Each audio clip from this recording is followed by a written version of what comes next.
selebihnya nanti kita cukupkan. Bismillahirrahmanirrahim. Salah satu dari bahasan ulama dalam konteks makna ya kosakata Al-Qur'an yang sudah kita bahas dulu di dalam Dilalatul Alfaz.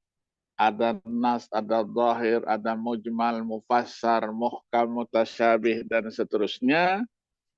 Ini ada nanti ilmunya khusus, antara lain ilmu al-wujuh wan nazair namanya. Ilmu al-wujuh wan nazair. Al-wujuh wan nazair, ada dua kosakata. Kalau di dalam qawaid fiqhiyah, itu sering disebut al-asbah wan nazair. Ini al-wujuh wan nazair. Al-wujuh itu artinya kata yang sama sepenuhnya. Hurufnya, bentuknya. Ini ditemukan di dalam berbagai redaksi ayat. Tetapi mempunyai makna yang beragam. Jadi beraneka ragam makna yang dikandungnya. Namanya al-wujuh.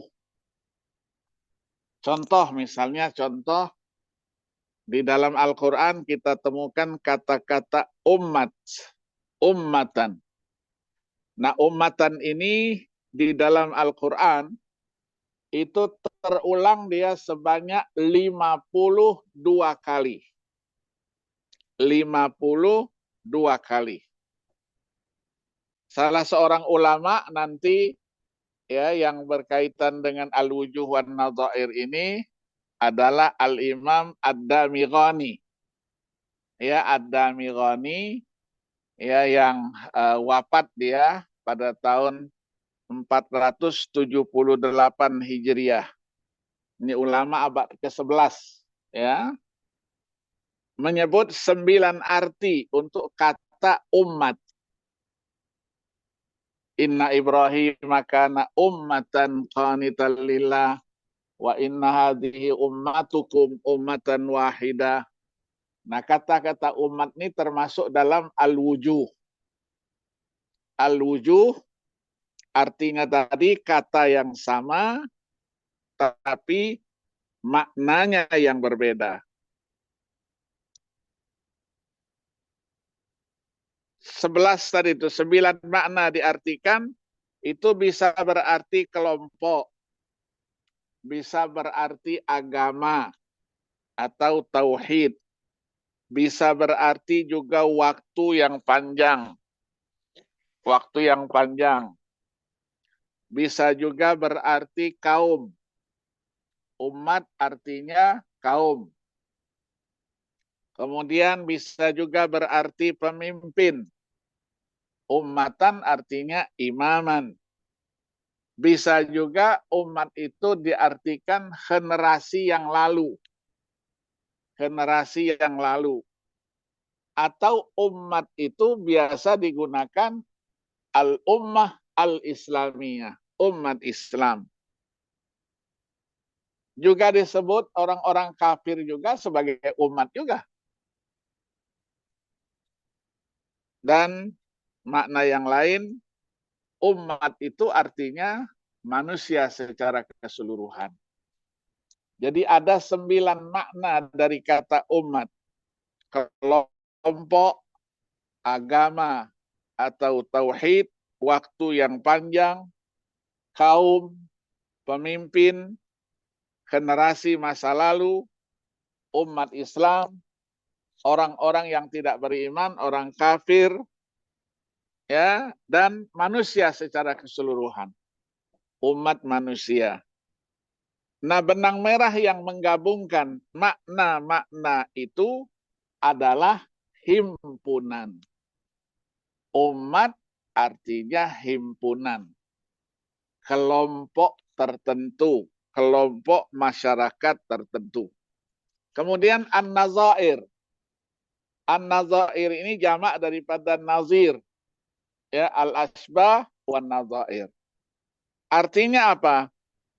Makna bagi satu kata ya dalam satu ayat sama dengan makna dari kata lain yang ada di dalam ayat yang lain.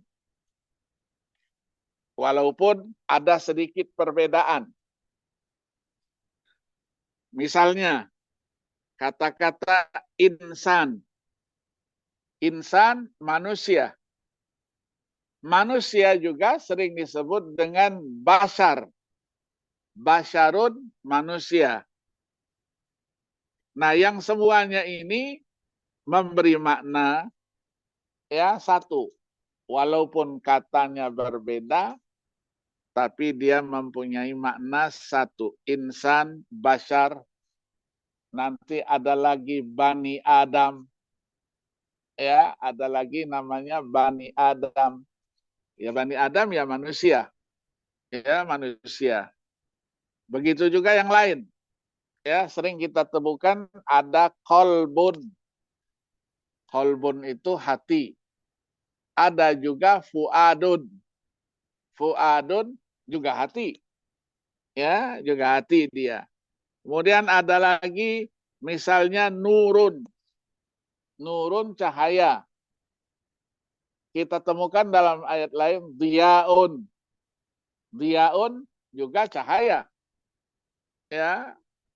Kemudian ada lagi misalnya kita temukan kata-kata qoro'a. Qoro'a membaca. Kita temukan lagi tala. Qoro'a yaqra'u, tala yatlu. Yatlunahu haqqa tilawatih. Ini artinya membaca. Nah, kalau kita gabungkan al-wujuh wan nazair, maka dapat kita katakan bahwa al-wujuh itu bisa diartikan dengan kesamaan secara lafaz. Tapi ada perbedaannya dalam makna. Nazair ini lafaz-lafaznya yang berbeda, tapi maknanya sama. Lafaznya macam-macam tadi itu, tapi maknanya sama. Ya, bisa juga dalam bahasa Indonesia, misalnya sering kita temukan aku, temukan saya, temukan lagi orang-orang timur beta. Ya, beta, aku, saya, beta. 3 kata tapi maknanya sama. Ya, nah di sini tentu ada makna sisi lain yang sifatnya adalah memberi kesan dari yang berbicara itu. Saya itu lebih halus sedikit lah. Aku, ya, aku kadang-kadang agak-agak ini dia. Beta, ya orang-orang timur biasanya beta begini, ya beta. Nah, secara singkat juga dapat dikatakan yang disebut dengan al-wujuh tadi itu berkaitan dengan perbedaan makna. Sedangkan an-nazair berbeda dalam lafaznya. Ada yang berpendapat bahwa an-nazair itu serupa dengan, dulu sudah kita sebutkan ada mutarodif. Mutarodif itu sinonim. Ya, sinonim. Dan al-wujuh itu disamakan dengan sebutan al-mushtarak. Ya, al-mushtarak. Ini istilah-istilah. Ya, istilah-istilah. Nah, sebenarnya ada juga sedikit perbedaan antara mushtarak dan al-wujuh. Antara wujuh ya yang terjadi itu pada lafaz tunggal juga dapat berakibatkan makna yang berbeda dalam rangkaian kata. Berbeda dengan mushtarak. Ini istilah-istilah yang muncul. Ya, ada juga yang mengatakan bahwa perbedaan antara mutarodif dengan an-nazair itu sekelihatannya serupa, tapi ada bedanya. Ketika kapan? Ketika kita analisis lebih jauh.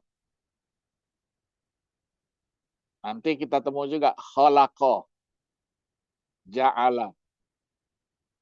Nanti kalau dilihat sinonimnya lain, khalaqa itu bada'a. Bada'a khalqal insani min tin. Bada'a. Ada juga artinya nanti ansya'a. Walladzi ansya'akum. Ini redaksi-redaksinya semuanya. Ya, redaksi semuanya. Maka tadi dikatakan insanun, basyarun, ya manusia. Ya manusia. Tapi ketika kita analisis, nanti di sana memang di sana ada kesamaan, tapi juga ada perbedaannya. Nah, begitu juga mutaradif. Ya, al-mutaradifat fil Qur'anil Karim. Mutaradifat fil Qur'anil Karim. Ya, adanya sedikit perbedaan. Penekanan maknanya. Menjadikan makna dasarnya jauh ya daripada kata-katanya itu sendiri. Misalnya, wahyu yang diterima oleh Nabi Muhammad SAW melalui malaikat Jibril yang menjadi bukti kebenaran serta beribadah bagi siapa yang membacanya. Sering disebutkan ya dengan istilah-istilah itu.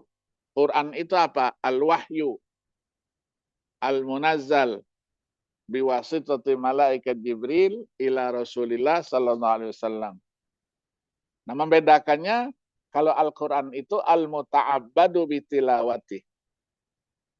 Kita baca ada nilai ibadahnya. Ya, kita baca ada nilai ibadahnya. Maka dari situ dinamakan Al-Qur'an, Al-Kitab, Al-Furqan, kemudian ada Az-Zikir. Ini Imam Az-Zarkashi menyebutnya di dalam buku Al-Burhan fi Ulumil Quran, itu untuk nama-nama Al-Quran ada 55 nama. 55 nama. Asma Al-Quranil Karim. 55 nama. Nah, ini semuanya menunjukkan apa yang diterima oleh Nabi tadi. Wahyu, ada Al-Quran, disebut dengan Alkitab, Al-Furqan, Az-Zikir, ya, yang kandungannya itu menekankan ada perbedaan-perbedaan yang masing-masing menggambarkan fungsi wahyu itu. Wahyu itu disebut Al-Quran karena dibaca, Alkitab karena ditulis, Al-Furqan karena membedakan mana yang benar, mana yang salah, Az-Zikir karena dengan membaca Al-Quran kita juga berzikir, ya, menyebut nama Allah dan seterusnya. Dan seterusnya. Jadi menunjuk semuanya itu apa yang diterima oleh Nabi sebagai wahyu. Ya, disebut dengan Alkitab karena dia merupakan kumpulan dari firman Allah. Furqan mengisyaratkan bahwa wahyu itu berfungsi sebagai pembeda antara yang hak dan yang batil. Disebut lagi apa? Macam-macam namanya. Ya, ini ditarik dari makna-makna yang terdalam dari setiap kata itu. Maka sekaligus penggunaan Al-Quran terhadap kata-kata tersebut. Jadi Al-Quran sesuatu yang dibaca. Quran artinya makru, sesuatu yang dibaca. Kalau Al-Quran dibeli saja, disimpan di rumah, tidak disebut dengan Al-Quran kalau dia tidak dibaca. Ini nanti menjadi pembahasan kita. Ini perlu digarisbawahi semuanya. Ya, ada upaya-upaya untuk menjelaskan itu dengan makna yang sebenarnya. Nah, sudah banyak usaha ya kalau kita angkat daripada perjalanan ya al-wujuh wan nadhair sehingga sudah menjadi ilmu yang mandiri. disebut dengan ilmu al-wujuh wan nazair. Ilmu al-wujuh wan nazair. Maka dalam buku-buku ulumul Quran kita temukan kata-kata ulama, sudah banyak usaha ulama masa lampau yang melakukan penelitiannya, pengamatannya, baik yang menyangkut al-wujuh wan nazair, menyangkut al-mutaradif, al-mushtarak, ya, dan seterusnya. Nah, Imam Az-Zarkashi, ya, bukunya Imam Az-Zarkashi ini Al-Burhan fi Ulumil Quran. Ya, satu jilid juga. Satu jilid besar. Ini pernah menukil, ya, di dalam bukunya itu karyanya namanya Ibnu Faris. Ibnu Faris ini punya buku, ya, yang wafat 395 Hijriah. Mengatakan bahwa kata-kata asifun, asif ini kecewa, ya, kecewa. Dalam Al-Quran itu kecewa itu artinya apa? Sedih. Ya, sedih, dia tidak gembira. Nah, kecuali nanti ada firman Allah. Ya, asif juga, asapa ya sapu, disebutkan dengan istilahnya murka Allah.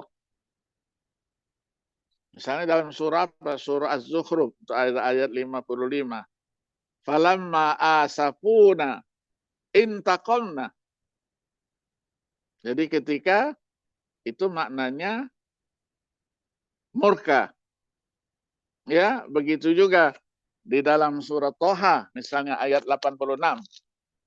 Ghadbana asifa. Ghadbana asifa. Ya, sikap Nabi Musa terhadap kaumnya yang menyembah patung sapi. Patung sapi. Nabi Musa terus marah melihat itu. Ghadbana asifa. Ya, asifa artinya marah yang tidak bisa digambarkan. Begitu juga, ya, di dalam Al-Burhan disebutkan makna-makna tersebut itu. Nah, kita temukan kalau dalam sejarahnya, ya, nanti kita akan sebutkan banyak sekali karya-karya ulama. Nanti kita akan sebutkan satu-satu. Maka rumus yang menyangkut makna satu kata yang diperoleh dari pengamatan seluruh ayat Al-Quran itu memberikan pelajaran sendiri bahwa kosakata yang digunakan dalam konteksnya masing-masing. Dalam konteks kapan diucapkan itu. Misalnya, ya, misalnya Rashid Ridho, ya, seorang ulama yang meninggal 1935 Hijriah, punya tafsir Al-Manar. Ketika menafsirkan ayat ya'tina, ya, wallati ya'tinal fahisyah dalam surah An-Nisa ayat 15 itu. Artinya apa? Mendatangi, melakukan keburukan. Tetapi beliau ini dengan berhati-hati berkata, saya tidak mengingat sekarang saat saya dulu menulis di Istanbul dulu pernah dia menulis. Dalam contoh itu ada kata-kata ityan. Ityan datang. Maji datang juga. Tapi semuanya dalam konteks perbuatan baik. Dan saya tidak memiliki itu semua. Ya, dulu rujukannya apa gitu, dihayat-hayati maknanya apa. Ya, nah karena itu hati-hati. Kita tidak bisa menafsirkan satu ayat dalam konteks hanya redaksinya saja. Ya, redaksinya saja, tapi dalam konteks yang panjang.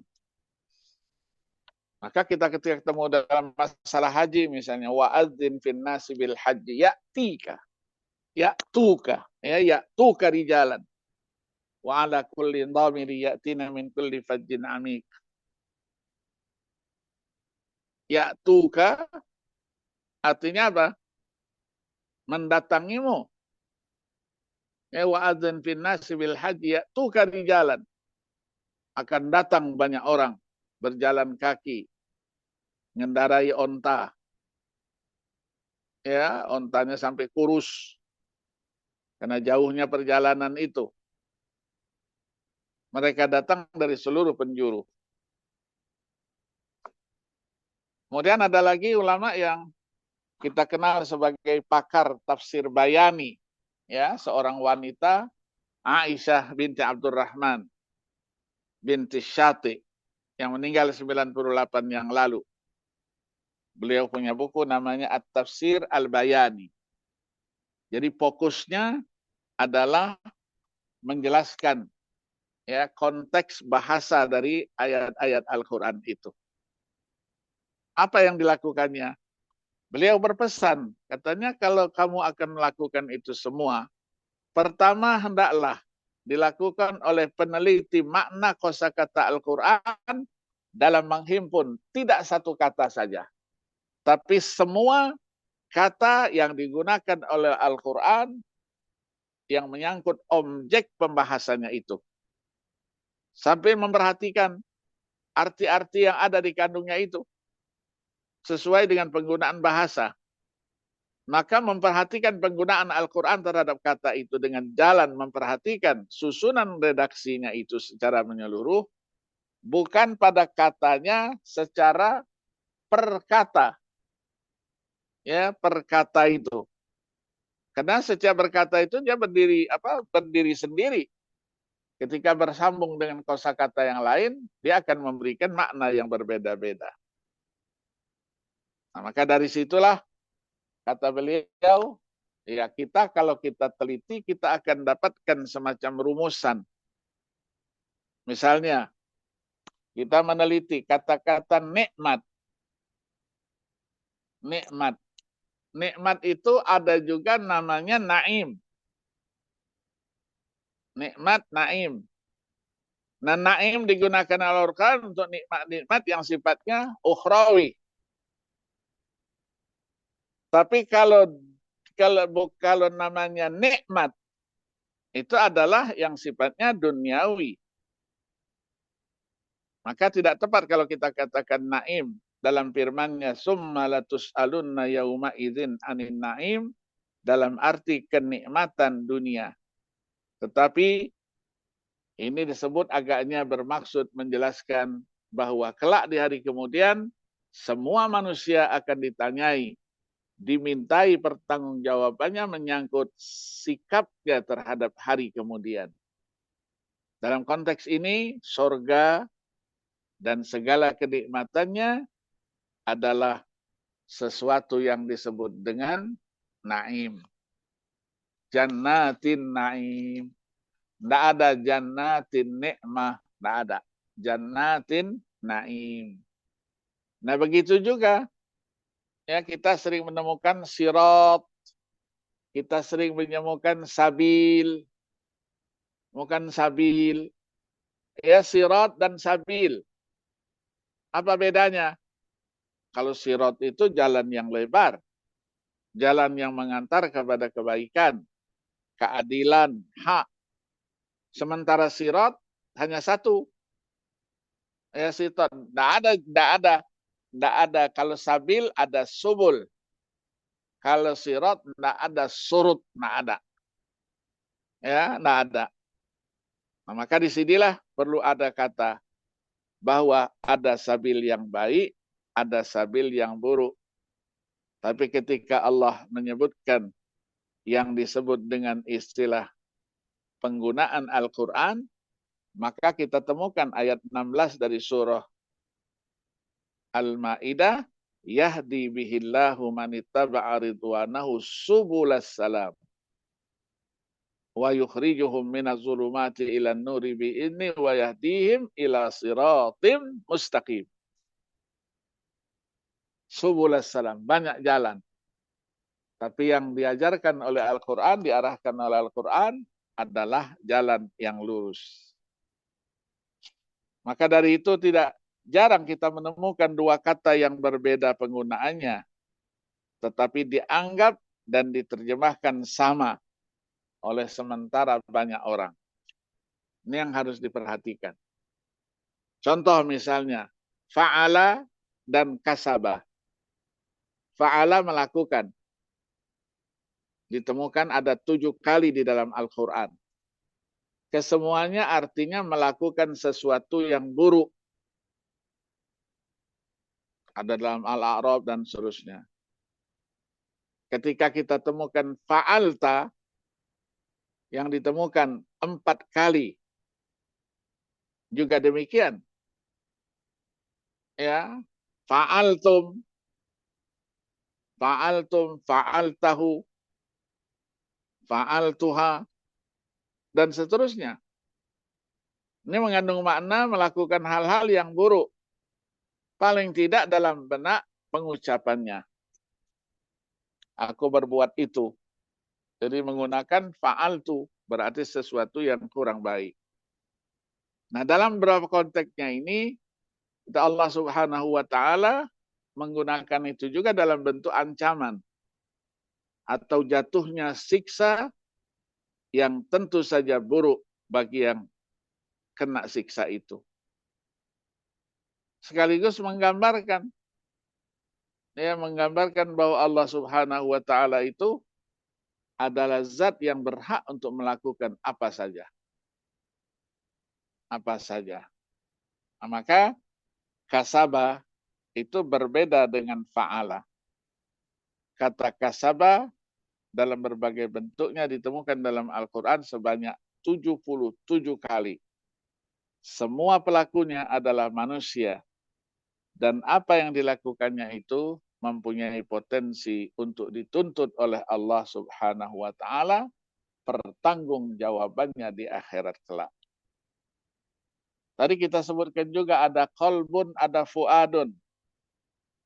Ya, qalbun, fuadun. Nah, qalbun itu hati, fuad juga hati.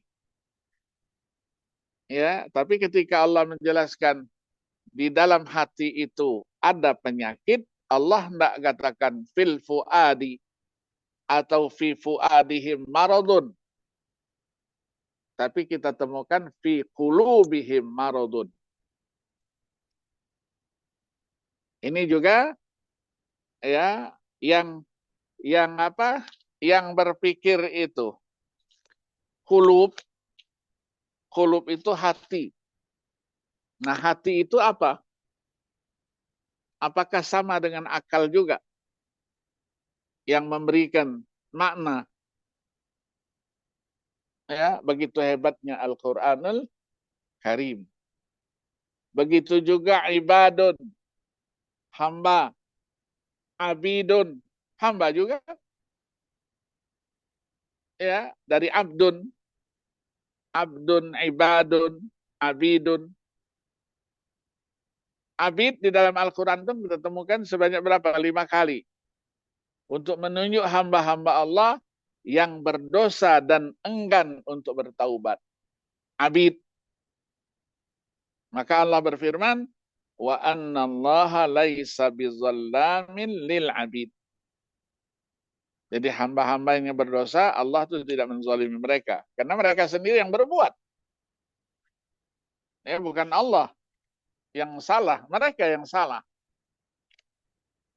Nah, begitu juga ketika Allah berfirman nanti, ibadana, ibadi, ya, fadkhuli fi ibadi, wadkhuli jannati.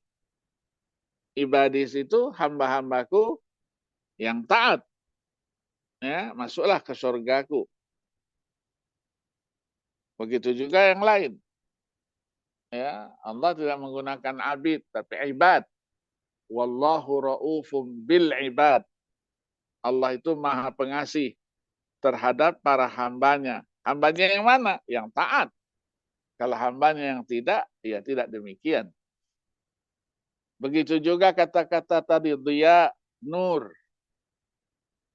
Dia dalam Al-Quran ini kita temukan 6 kali. Kesemuanya untuk cahaya yang bersumber dari dirinya sendiri.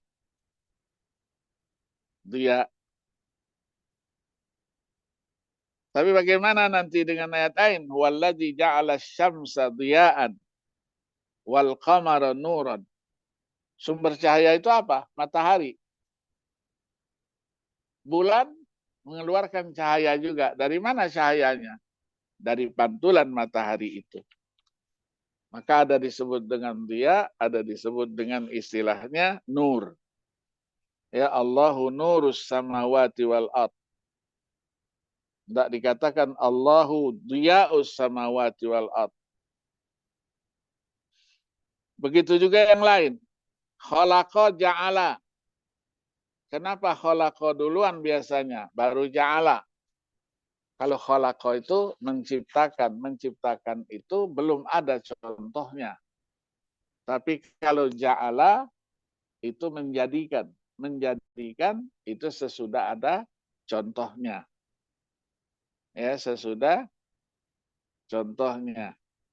Nah, pengamatan-pengamatan seperti ini ya menemukan bahwa kata-kata khalaqa itu biasanya Allah sebagai pelakunya. Ja'ala itu adalah penekanan dari rahmatnya bahwa dari sesuatu yang sudah wujud itu Allah berikan ya hal-hal yang lain. Maka Allah berfirman, alhamdulillahilladzi khalaqas samawati wal arda wa ja'ala dzulumati wan nur.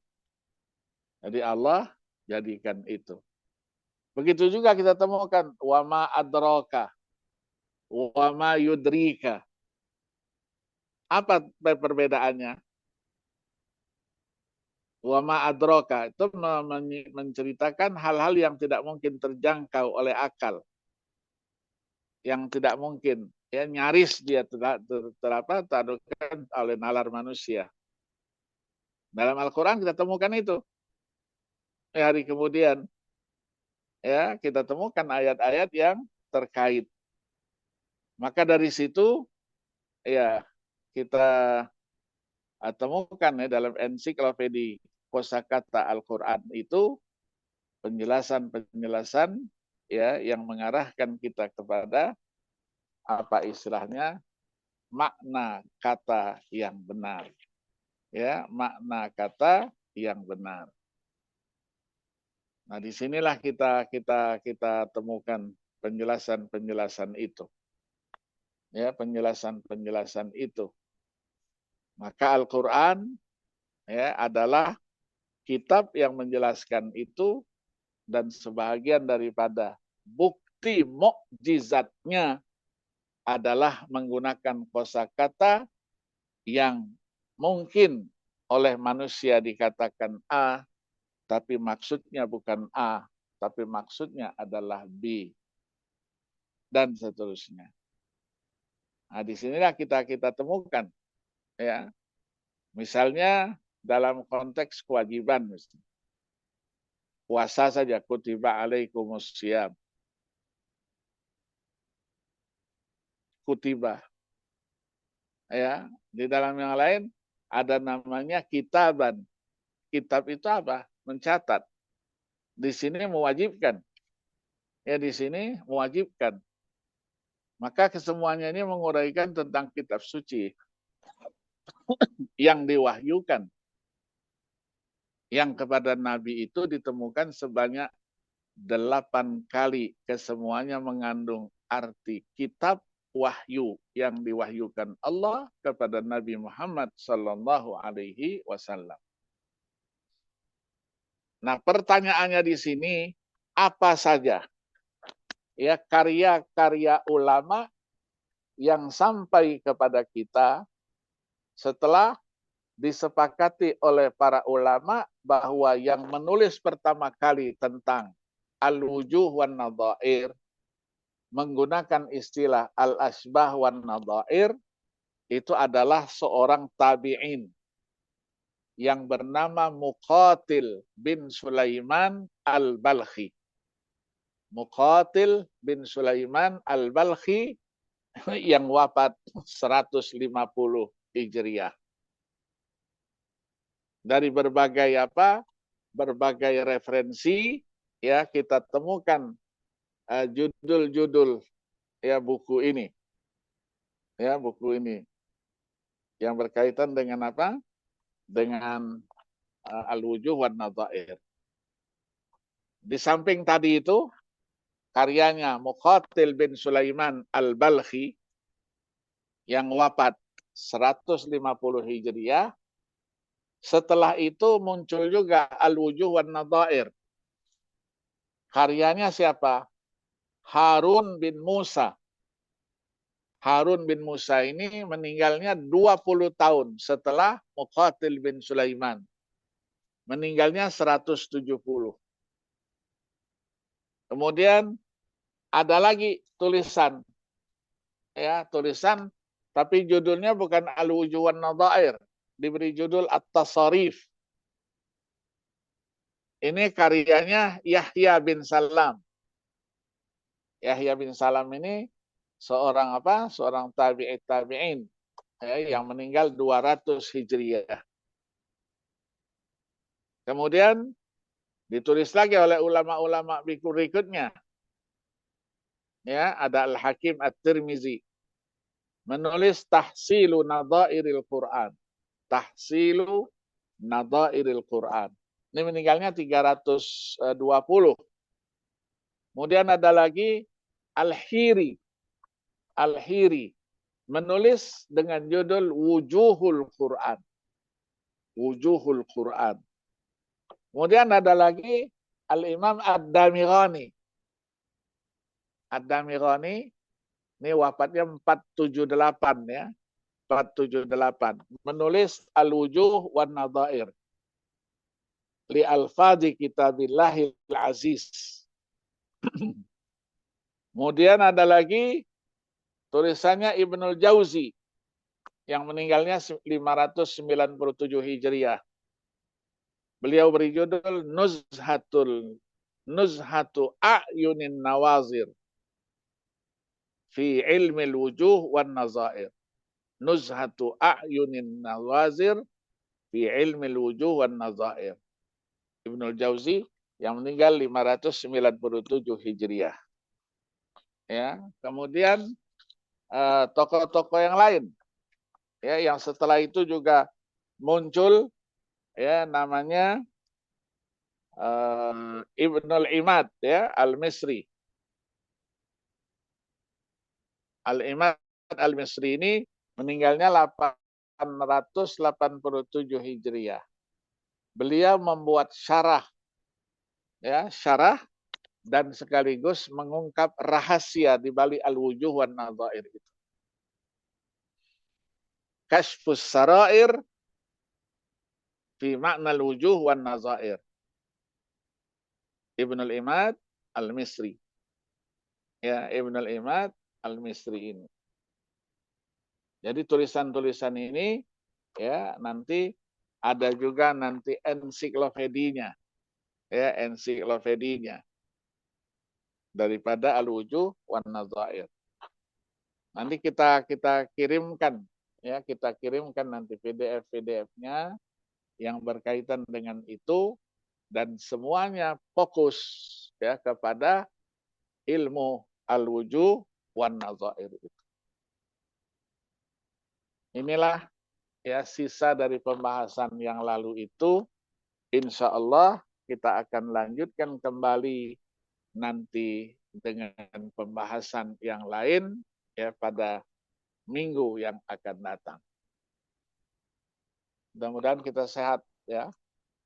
Sehat terus insya Allah. Dan saya tidak lupa mengucapkan minal aidin al-faizin. Mohon maaf lahir dan batin. Walaupun sudah lewat ya, sudah 15 hari kita merayakan hari raya Idul Fitri. Tapi yang namanya bermaaf-maafan terus. Walaupun hari rayanya sudah lewat, tapi tradisi kita halal bihalal itu masih dan terus berjalan.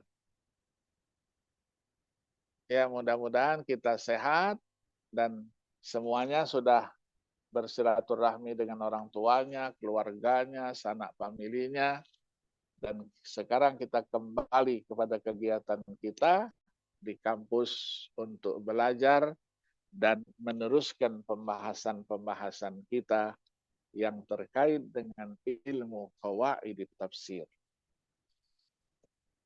Mohon maaf ya, saya mungkin sampai di sini karena saya tadi dari pagi sampai jam berapa tadi itu ya, sehingga yang kelas jam pertama tadi itu tidak sempat saya masuk. Kenapa? Karena tidak bisa menyambung. Ya, tidak bisa nyambung. Tapi tadi anak-anak berjalan lanjut, ya diskusinya juga berjalan lanjut. Insya Allah kita nanti berjumpa pada minggu yang akan datang dalam keadaan sehat walafiat. Sebelumnya nanti saya kirimkan buku-bukunya ya. Buku-buku terkait ilmu al-wujuh wan nazair. Terima kasih. Mohon maaf. Ya, wassalamualaikum warahmatullahi wabarakatuh. Waalaikumsalam warahmatullahi Syukran, Prof. wabarakatuh. Terima kasih, Ya, Prof. Terima kasih banyak ya. Terima kasih, Ya, Bapak. Jazakallah khairan, sama-sama, Prof. sama-sama. Sehat-sehat, Prof. Amin, amin, amin. Insya Allah sehat-sehat. Ya, mudah-mudahan nanti